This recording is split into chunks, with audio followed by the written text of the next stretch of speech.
Men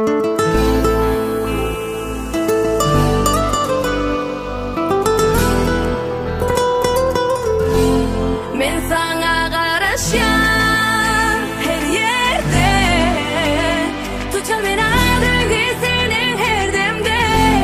Söyleyen sen içinden, sırtımın rüzgarın götür seni.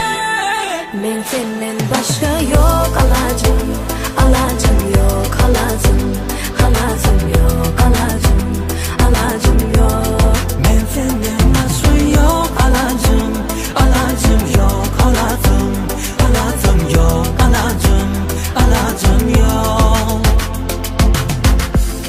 Sevden yürü alın ne, yolundan kırmanı derse.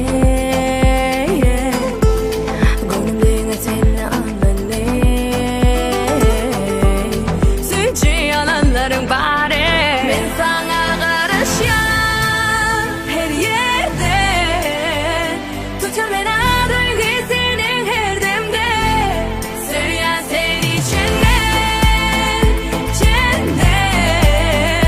sayıp bilmen rüzgarı geçip senden. Men senden başka yok alacım, alacım yok alacım, alacım yok alacım, alacım yok. Men senden başka yok alacım, alacım yok alacım, alacım yok alacım, alacım yok.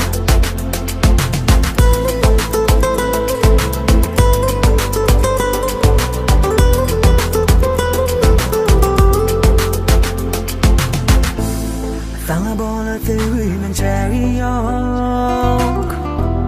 Onu hiç satmadın dünya bulmuş.